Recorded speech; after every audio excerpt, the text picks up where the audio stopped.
이제 많이 이제 커졌으니까 놀아도 되는 거 아니야?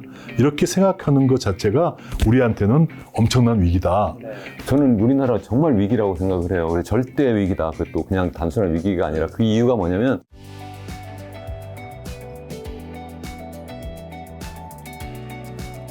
저는 이제 가벼운 질문을 하나 드리고 이제 이 교수님한테 질문을 좀 넘겨드리려고 하는데, 그럼 4차 산업혁명이 외국에서는 그렇게 부르지 않고 그냥 디지털 트랜스포메이션을 한다고 하셨잖아요. 외국에서는 1차, 2차, 3차도 이렇게 넘버링이 안 돼 있는 건가요? 숫자로 이렇게 부르는 게 아닌데 우리나라만 1차, 2차, 3차, 4차 산업혁명을 부른 거예요? 그러니까 일종의 학자들이 갖다 붙인 거예요. 세계 다른 나라에서는 일반 국민들은 이게 1차인지 2차인지 3차인지는 잘 모르시죠. 그러니까 일반인들한테 다가오는 중요한 말은 디지털로 변화해야 한다 하는 디지털 트랜스포메이션, 또 디지털 혁명, 디지털 전환, 이게 중요한 말이지. 이게 1차인지 2차인지 3차인지는 별로 중요하지 않고 그거를 이제 학자분들이 이제 어떻게 보면 체계화 시키려고 만든 말이라고 보시면 돼요. 제가 이해하는 바로는 사실 3차까지는 전 세계가 이제 통일해서 많이 쓰고 있는데요. 4차 산업혁명이라는 말을 쓰기 시작한 것은 한 10년 정도 이제 되는 것 같아요. 우리 그 세계 경제 포럼을 만든 그 클라우스 슈왑이라는 분이 사실은 4차 산업혁명이라는 이름을 처음 쓴 거예요. 거기에 제일 열광적으로 부응한 나라가 대한민국이고 제일 열광적으로 부응한 기업들이 대한민국 기업이고 또 개인들이 아닌가. 그 좋은 거죠. 감수성이 좋은 건. 그렇죠. 근데 그렇게 해서 이제 어쨌든 새로운 어떤 첨단 기술을 우리가 그렇게 이름 붙이자. 그래서 우리가 해보자. 뭐 이런 뜻으로 좋게 생각할 수도 있는데 일반적으로 3차 산업혁명까지는 많이 공통적으로 쓰는데 4차 산업혁명은 잘 쓰지 않고 그냥 디지털 혁명. 저는 그래서 디지털 대전환, 디지털 대혁명을 바꾸자. 이렇게 저는 이제 개인적으로 생각하고 그걸 좀 제안 드리고 싶은 거죠. 네, 이 교수님 말씀에 약간 보완 말씀드리면 또 그거에 원류가 있습니다. 그러니까 클라우스 슈왑 회장이 정확하게 16년도 다보스 포럼에서 4차 산업혁명 말을 했어요. 그리고 또 그때 책을 만들었죠. 네, 맞아요. 책을 만드는데 그 책이 600만 부가 팔렸어요. 전 세계에. 베스트셀러가 됐죠. 200만 부가 한국에서 팔렸습니다. 대단한 민족입니다. 그 다음에 클라우스 슈왑 회장이 한국에 엄청나게 많이 왔습니다. 왜냐, 한국에 너도나도 불러가지고 클라우스 슈왑 회장이 한국에 오면 개런티가 몇 억입니다. 그러니까 우리가 상당히 어떻게 보면 그 많은 돈을 들이면서 많이 한국에 초청을 했죠. 좋은 거는 배우겠다는 자세는 좋은 거고요. 근데 이제 4차 혁명에 지금 말씀대로 맞아요. 그러니까 3차까지는 뭐 everybody, 모든 사람들이 인정하는데 4차 혁명에서는 이론이 있어요. 그러니까 예를 들면 제레미 리킴 같은 사람은 4차 혁명은 없다. 3차의 연장일 뿐이다. 이렇게 얘기한 분도 있고요. 근데 4차 혁명을 맨 처음에 쓴 나라는 독일입니다. 그러니까 클라우스 슈왑 회장도 사실은 뭐 아마 그분이 아마 원래가 독일인가 이제 오스트리아 쪽인데요. 이 말을 처음 쓴 거는 2011년도에 그 하노버 산업박람회에서 그 당시에 그 독일 공학칼리먼이라는 것이 이제 독일의 4차 산업혁명을 이제 독일은 인더스트리 4.0이라고 맞습니다. 불렀는데요.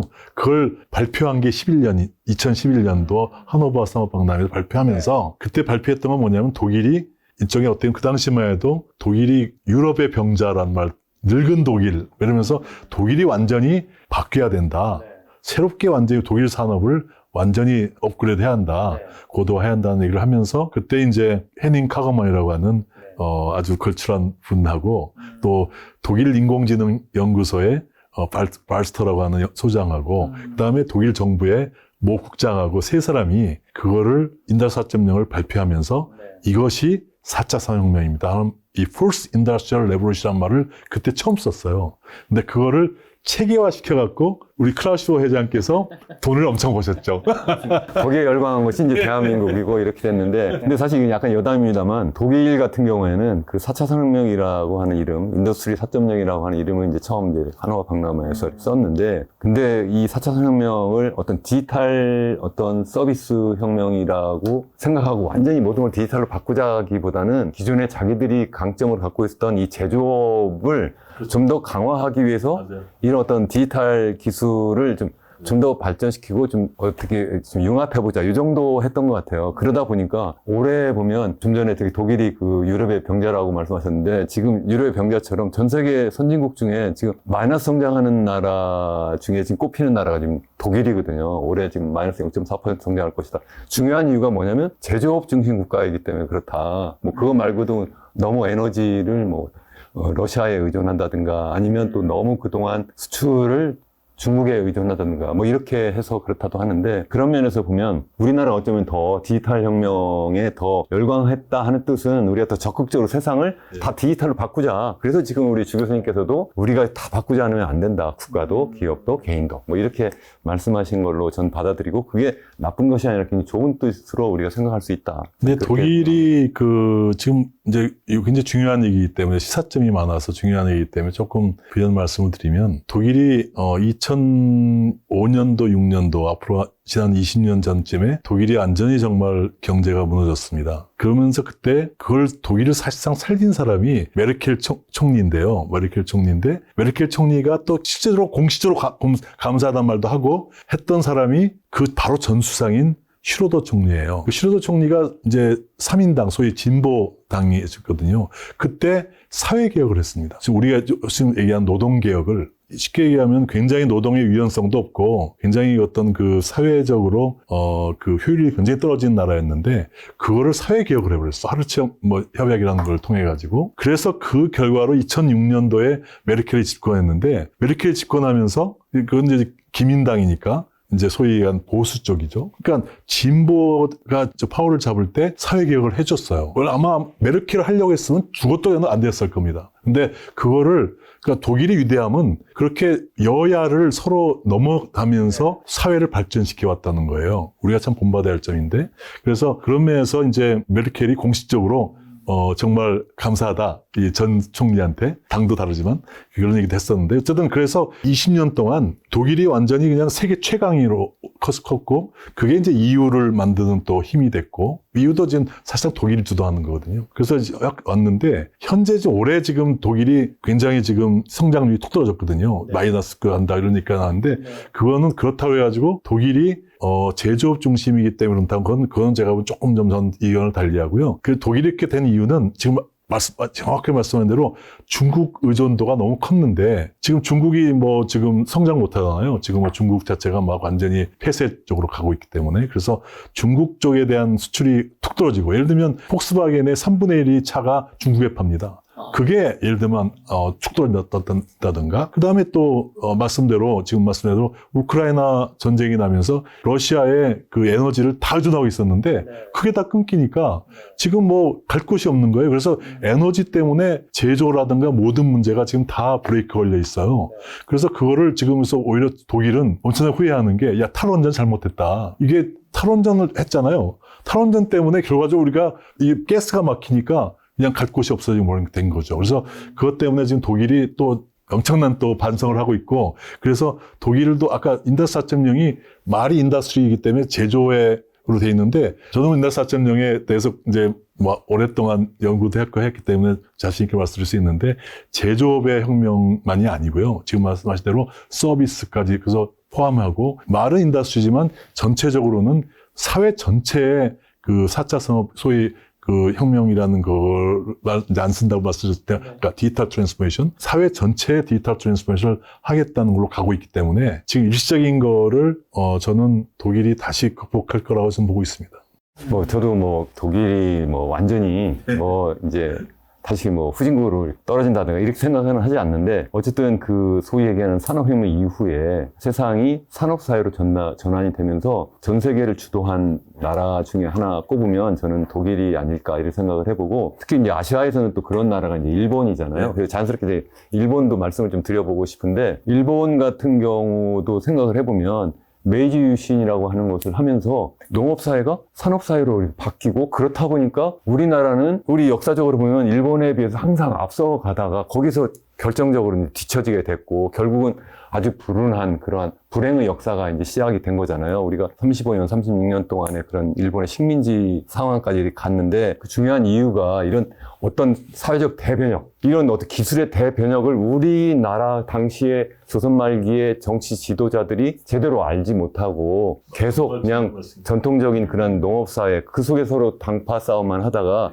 우리 나라를 잃고 그 오랫동안 후진국에 살지 않았을까 이런 생각을 해보고요. 그래서 요즘에 와가지고 다시 이제 일본하고 우리나라의 상황을 보면 요즘에 와가지고 이제 1인당 국민소득 수준에서 보면 거의 따라잡았다 뭐 이렇게 도리어 추월할 수 있다 이렇게 생각하는 이유가 저는 그런 기술의 대전환에 있어서 드디어 이제 일본은 어떻게 보면 그 산업사회에 적합하게 이렇게 전환되어 있었는데 한국은 거기에 뒤늦게 올라타가지고 정말 어떻게 보면 경제 기적을 하면서 급속한 어떤 경제 성장, 그래서 높은 소득 수준까지 이뤘는데 디지털 사회로 또 전환되는 그런 어떤 세상의 변화에 그래도 우리가 좀 빨리 올라타고 있는 것이 아닌가 그렇죠. 그런 생각을 하고 또 거기에 또 우리 국민성이 잘 맞지 않을까 그런 생각을 합니다. 그래서 제가 교수님께 여쭤보고 싶은 것은 그래서 이게 일본하고 또 우리나라하고 이렇게 비교해서는 또 어떨까 그런 의견 좀 한번 여쭤보고 싶어요. 굉장히 중요한 지적이신데 지금 보면 그러니까 오늘 우리가 계속 주제가 뭐냐면 세상의 변화를 읽자. 그렇죠. 네, 세상이 어떻게 돌아가는 걸 알아야 되겠다. 근데 의외로 우리나라는 지금 세계 탑 10에 가고 있는데 세계가 어떻게 움직이고 있고 그걸 어떻게 대응해서 세계 속의 한국을 어떻게 만들겠다는 이 세계관이 한국이 좀 약해요. 의외로. 그래서 저는 좀 우리나라 젊은이들이 많이 해외여행도 하는 거 난 좋다고 생각합니다. 자꾸 봐야 돼요. 밖에 나가 다른 애들은 어떻게 하고 있는지 봐야 되는데 제가 독일도 엄청나게 많이 미국이나 독일이나 요새는 동남아시아 많이 다니고 있습니다. 근데 동남아시아 엄청나게 바뀌고 있고요. 일본도 가고 있어요. 일본도 바뀌고 있는데 그래서 이제 지금 이 교수님 질문하신 일본과의 문제를 보면 지금 말씀대로 일본이 메이지 유신이라고 하는 대변화를 이제 해냄되고 그 당시에 메이지 유신의 핵심 중에 하나는 국민에 대한 대교육을 엄청나게 시키면서 국민 레벨을 한 단계 올리면서 전 사회 전반이 다 발전이 했는데요. 그 다음에 지금 이제 말씀하신 대로 그 소위 아까 그 논리로 말하면 산업사회에서 그 다음 레벨로 가는 거에 대한 거가 조금 어떻게 보면 이제 일본이 좀 등한히 했다는 건데 그게 요즘 또 변화가 생기고 있는 게요. 일본을 가서 보니까 요즘 일본이 깨어나고 있습니다. 일본이 옛날 일본이 아니에요. 제가 5년 전, 10년 전, 일본 매년 가는데 그때하고 비교해서 요즘은 일본이 다시 깨어나고 있는데 항상 그 일본과 한국과의 관계는 참 묘해요. 한국이 잘 될 때는 항상 일본이 잘 안 됐었고 일본이 잘 될 때는 또 한국이 좀 잘 안 돼요. 왜냐하면 이게 워낙 시장에서 아주 정면 이 경쟁을 하고 있기 때문에 그런 걸로 보여지는데 그래서 일본의 동향은 한국 입장에서는 잘 유지해야 할 것 같은데 그 이유 중에 하나가 뭐냐면 일본 정부가 일종의 현재 이대로 가면 죽는다고 하는 위기의식을 갖고 있는 것 같습니다. 항상 중요한 건 위기의식을 갖고 있는 나라는 대책을 만들어요. 근데 위기의식이 없는 나라는 항상 문제가 생깁니다. 그러니까 제가 걱정하는 건 한국이 오히려 굉장히 발전하고 이제 세계 탑 10에 올라가고 하니까 위기의식이 사라지고 있는 거 아니냐. TV를 틀면 맨날 나오는 게 먹방만 나오고 어디 여행 가는 얘기가 나오고 맨날 노는 얘기밖에 안 나옵니다. 세상이 어떻게 바뀌는지에 대해서 이런 우리가 지금 오늘 논의하는 이런 얘기들이 국민들한테 잘 소개되고 하면서 우리 스스로가 어떤 세상의 변화를 읽어야 그래야 이게 잘 될 텐데 그냥 TV 틀면 그냥 저는 거의 제가 보면 대부분의 TV가 먹방 아니면 여행 예능 같은 장르가 많죠. 요즘에 워낙 그냥 전부 다 그런 거예요. 그래서 그걸 제가 그러면 안 된다는 얘기보다는 너무 쏠림 현상이 너무 강한 것 같고 그게 저는 우리 국민들이 위기의식에 대해서 조금 둔감해진 거 아닌가. 이제 된 거 아니야? 이제 많이 커졌으니까 놀아도 되는 거 아니야? 이렇게 생각하는 것 자체가 우리한테는 엄청난 위기다. 왜냐하면 일본은 이렇게 하다간 죽는구나 하는 걸 느끼면서 일본의 국민도 그렇고 정부도 그렇고 다시 지금 엄청난 위기의식을 갖고 바꾸고 있어요. 그래서 지금 일본을 가보시면 우선 일본이 미국과의 관계를 엄청나게 개선하면서 사실 미국이 일본의 소위 잃어버린 20년을 만든 그거는 미국이 만들었잖아요. 프라자 합의 같은 거 통해 갖고 완전히 앵화를 그냥 너무 강세로 만들고 그런 걸 통해서 이제 됐는데 그걸 지금 풀고 있잖아요. 풀어지면서 지금 제가 보기에 일본 가시면 어떤 느낌을 하시나요? 모든 게 싸죠. 일본 가면요. 식당에 가서 보시면 우리나라의 느낌에 한 70~80% 된다는 느껴요. 일본의 급여도 지금 소니 세계 최고의 전자회사인데 소니하고 삼성의 임금을 비교하면 삼성이 20~30% 높습니다. 1~20% 높은 것이 아니에요. 훨씬 높습니다. 그러니까 그만큼 이제 어떻게 보면 그게 뭐 때문에 생기냐면 환율이 갑자기 1불당 120엔 정도 하던 게 지금 막 150엔까지 가니까 환율만 갖고 20% 차이 나는 거예요. 그러니까 20% 싸졌어요. 한마디로. 그러다 보니까 일본이 가면 공항이 바글바글합니다. 전 세계에 관광객들이 몰리고 그러면서 지금은 굉장히 호황이에요. 우리 공항에 오면 일본처럼 외국인들이 안 보여요. 또 하나 느끼는 싱가포르 같은 나라. 거기도 그냥 뭐 전 세계에 돈이 다 몰려듭니다. 그러니까 지금 이렇게 선전을 하고 있다면 그거는 시간 문제로 우리가 불리해지는 건 시간 문제다. 그러니까 경쟁하고 있는데 그런 면에 저는 일본 문제는 한편으로는 뭐 영원한 경쟁자니까 뭐 역사적인 얘기를 하는 게 아닙니다. 그냥 밖에 시장에서 보면 한국과 일본은 항상 뭐 자동차에서도 경쟁하고 뭐 반도체도 경쟁하고 뭐 배터리에서도 경쟁하고 다 경쟁하니까 그런데 그 대신에 우리가 앞으로 가야 될 길은 이 디지털화라든가 지속 가능성이라든가 이런 문제에 대해서는 우리가 더 빨라요. 그렇기 때문에 우리가 일본과 협력을 해서 지금 미국하고 중국 일변도로 나가는 거에 이게 왜냐면 일본도 지금 중국, 미국 문제에 지금 같은 입장이거든요. 같이 불안해요. 그러니까 우리가 같이 해서 좀 더 협력해서 힘을 키우면 서로 상부상조할 수 있는 길이 생긴다고 생각하니까 역사 문제 좀 잠깐 밑어놓으시고 이제 좀 더 실리적으로 일본과 한국이 좀 가까웠으면 좋겠다는 생각합니다. 저도 뭐 주 교수님 말씀 이렇게 들으면서 어쩌면 정말 너무 중요한 것을 이렇게 강조해 주셔서 너무 감사한데 지금 우리나라 국민들이나 아니면 정부가 위기의식을 너무 안 느끼는 것 같다는 생각이 들어요. 그게 이미 뭐 소득 수준도 지금 뭐 선진국 수준이다 뭐 이렇게 하고 일본을 뭐 따라잡느니 뭐 이미 추월했다느니 뭐 이러니까 사람들이 이 정도면 된 거 아니야 이러는 거 아닌가 그런 생각을 해요. 그런데 사실 제가 우리 김작가 TV나 다른 여러 방송에서 계속 얘기하고 있는 것이 뭐냐면 우리나라 경제는 현재 절대 위기다. 그런 얘기를 많이 하거든요. 절대 위기의 대한민국이다. 그렇게 얘기를 많이 하는데 그 이유가 뭐냐면 우리나라의 그 성장률이요. 매년 성장률이 한때는 2자릿수 성장을 했잖아요. 그러다가 이제 한 2000년대 들어서 이제 한 자릿수 후반에 이렇게 하다가 그리고 다시 또 이제 한 자릿수 밑으로 이제 한 5%대다가 요즘에는 이젠 2%도 안 되고 올해는 1.4%도 될 것 같지도 않아요. 근데 이게 걱정이 많아요. 이미 한국은행에서도 얘기했습니다만 이제는 잠재 성장률이 2% 밑으로 떨어질 것 같고 제가 볼 때는 앞으로 5년, 10년 안에 0% 수준 밑으로 떨어질 것 같아요. 그래서 제가 최근에 지금 보고서를 하나 쓰고 있는데 중국과 한국의 일본화 위기예요. 그러니까 중국하고 우리나라가 전혀 다른 시스템임에도 불구하고 비슷한 게 너무 많은 거예요. 성장 잠재력이 계속 떨어지고 있다든가 아니면 그 이유가 중요한 것이 하나는 우리의 그 인구 구조가 자꾸 고령화되고 있다든가 또 우리가 너무 수출 주도형으로 했는데 그 수출 주도형이 좀 전에 말씀하신 것처럼 미국과 중국 간의 어떤 무역 전쟁을 넘어선 기술 전쟁, 넘어서 어떤 냉전 상황이 되면서 우리가 그동안 향유했던 그러한 시장이 점점 줄어들고 있는 거예요. 그런데 우리가 내부적으로는 좀 안일하게 생각을 해서 산업 구조도 바꾸고 기술도 더 디지털화하고 이렇게 하면서 경쟁력을 새로 만들어 나가야 되는데 그걸 잘 못하고 있다. 그게 바로 중국이고 그걸 못하니까 그동안 우리가 해왔던 게 뭐냐면 지난 한 7, 8년 동안 계속 해온 것이 건설 산업만 띄우자. 그래서 계속 빚내서 집 사라. 그래가지고 가계부채만 계속 늘어나고 전세가 가장 빠르게 늘어났잖아요. 이런 상황이 계속 되니까 이게 마치 아까 플라자 협정부터 말씀하셨는데 바로 일본이 1990년 소위 부동산법을 주식법을 꺼지면서 잃어버린 10년, 20년, 30년을 했잖아요. 그런 상황으로 될까 저는 너무 걱정이 되고 그래서 우리가 위기의식을 가져야 되겠다. 그런 차원에서 말씀을 드렸는데 너무 잘 말씀을 그래서 자연스럽게 우리가 좀 의견이 모아진 게 저는 우리가 항상 흔히 이런 얘기 많이 하잖아요.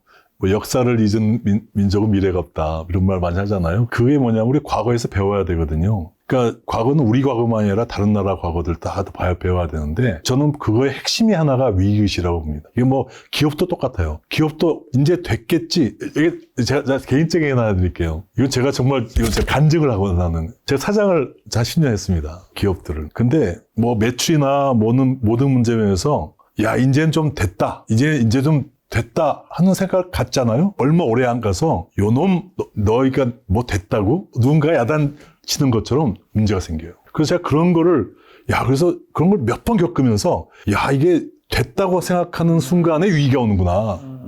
그러니까 난 지금 위기다. 이거 진짜 우리 이거 큰일 났다. 이거 위기다 하면 좋은 일이 생겨요. 국가도 똑같습니다. 그 국가가 위기의식을 잃어버리는 순간 그 다음 위기가 옵니다. 그래서 그 다음에 또 잘못된다 하더라도 우리 옛날에 금모기 하듯이 똘똘 뭉쳐갖고 우리 위기야. 이거 우리 같이 함께 해내야 돼. 하면 다시 반전이 와요. 그러니까 그게 지금 제가 보기에 아까 말씀드렸던 대로 한국에게는 위기의식이 많이 없어진 게 지금 위기다 보이는 거고요. 그 다음에 일본은 위기인데 이제 위기를 깨우치기 그러니까 옛날 한 10년 전만 해도 위기를 위기인지도 몰랐는데 걔네들 또. 근데 위기를 깨우치기 시작해서 이제 이 사회가 막 막 정부도 해갖고 어떤 일본이 최근 들어서 새로운 정책들을 막 내놓고 있는데 그 저출산 문제 같은 경우도 일본도 우리처럼 뭐 커플당 2명에서 쭉 내려오면서 아까 1.2, 3 뭐 이렇게까지 갔던 걸로 제가 기억나는데요. 또 그게 지금 다시 지금 이제 반전으로 가고 있다고 지금 보고 있는 것 같습니다. 우리나라는 지금 뭐 그냥 0.7까지 가고 있는 거지 않습니까? 그래서 그런 문제라든가 또 스타트업 같은 경우도 일본이 스타트업 정책을 해본 적이 없어요. 제가 지금까지 보니까. 근데 최근 들어서 올해 아까 CES를 갔더니 일본의 스타트업들이 많이 좋아졌더라고요. 그래서 물어보니까 아니나 다를까 작년에 5개년 계획을 만들어서 스타트업 수를 5년 만에 10배를 늘리겠다는 거예요. 그러니까 이런 정책들을 지금 막 내놓고 있기 때문에 이게 일본이 이제 위기를 느끼고 있구나.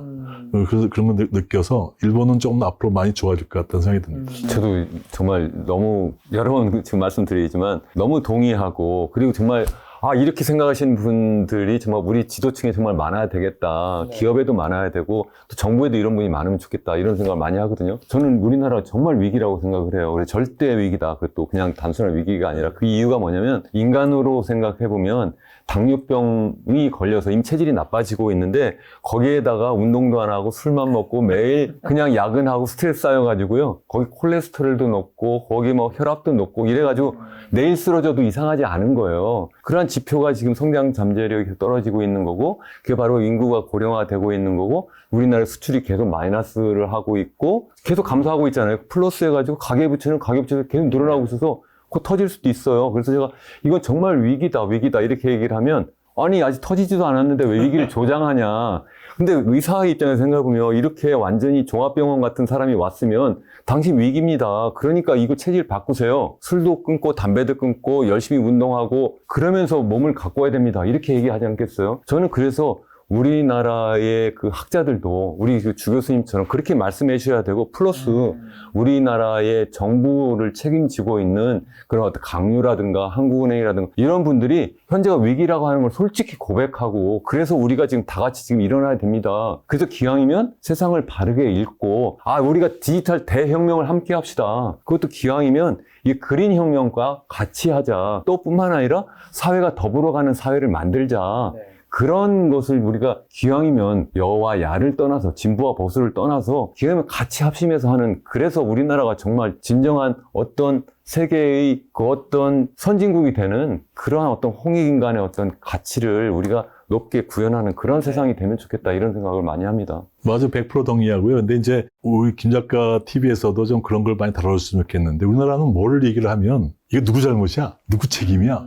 이것 때문에 이게 항상 튀어요. 이게 부작용으로. 그게 결국 파퓰리즘으로 연결되는 겁니다. 그러니까 우리 국민이 현명하셔야 돼요. 어떻게 보면. 이게 지금 같은 이런 아주 그걸 복합 위기라고도 하고 아주 전반적으로 절대 위기라고도 하고 할 수 있는데 이게 무슨 현 정부가 잘못했냐 잘했냐? 뭐 전 정부가 잘못했냐 그런 문제가 아니에요. 네.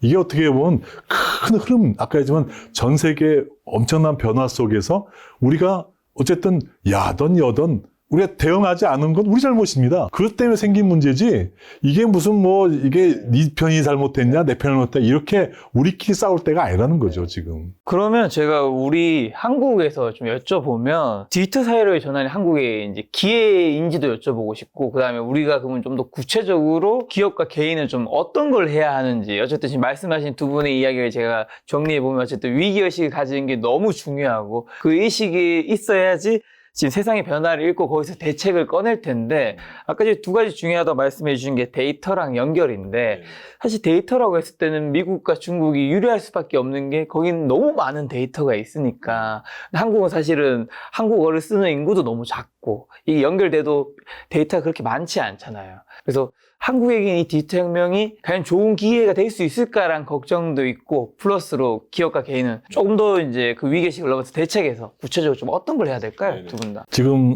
정말 좋은 질문이세요. 네. 디지털 혁명, 디지털 전환의 핵심은 말씀드렸던 대로 연결과 데이터와 지능이잖아요. 네. 근데 뭐 어떻게 보면 지능 쪽보다도 더 중요한 게 연결과 데이터부터 시작되는 거니까 그 앞단이 중요한데 그러면 이제 저도 그래서 개인도 요즘 성공하려면 커넥티비티가 좋아야 돼. 연결성이. 그렇죠. 그 사람들과 연결이 잘 되는 사람은 성공합니다. 그렇지 나 혼자만 그냥 나 혼자 하겠다는 사람 아무리 잘나도 어려워요. 요즘은 혼자서 할 수 있는 시대가 아니잖아요. 이게 워낙 많이 바뀌고 워낙 많이 변화하고 하기 때문에 이제는 협력의 시대거든요. 융합의 시대고. 그 이제는 뭐 업의 경계도 없어지잖아요. 왜냐면 이제 연결되는 사람이 뭐 고객이 제품 달라면 제품 주면 되고 서비스 달라면 서비스 주면 되는 거지 나는 제품만 주고 나 서비스 딴 데 가라고 할 필요 없잖아요. 그러니까 연결이라는 게 업의 경계를 없애버리니까 이게 이제는 그야말로 연결이라는 걸 통해서 일종의 협력이 어느 때보다 중요한 거죠. 이제 독불장군은 없다 이제는. 그래서 이제는 정말 그 연결의 시대에는 디지털 시대에는 협력이라는 거, 융합이라는 게 이제 중요하니까 이제 개인도 협력자라는 사람이 중요한 거예요. 이제 일을 할 때 혼자 일하는 게 아니라 회사에서도 혼자 아주 너무나 일을 잘해갖고 아주 혼자서 잘한다. 근데 협력을 잘 못한다 하는 사람보다는 옆에 사람하고 협력 잘하는 사람을 뽑는 게 좋아요. 그리고 본인도 그게 좋고 일당 한 사람이 100명을 어떻게 당하겠습니까? 그래서 그런 하나의 이제 디지털 시대라는 게 반드시 기술적인 것만이 아니라 그런 연결을 잘 지을 수 있어야 그게 이제 데이터도 다 능력이 생긴다 하는 거죠. 그래서 지금 이제 한국은 그러면 기회냐 위기냐 하면 저는 디지털 시대가 되면 한국이 기회다고 하는 거 둘 다 있는데 기회적 요소도 있고 위기적 요소도 있습니다. 기회적 요소는 저는 이렇게 우리나라가 국민성 자체가 한류라든가 이런 게 전부 다 연결을 좀 잘하는 소위 집단 뭐 회식도 많이 하고 뭐 이렇게 이런 걸 잘하는 그 국민이잖아요. 그래서 흥도 있고 그래서 이제 이런 걸 좀 잘 살리면 좋겠다는 건데 또 위기라고 보는 건 뭐냐면 그와 반면에 의외로 협력을 잘 못해요.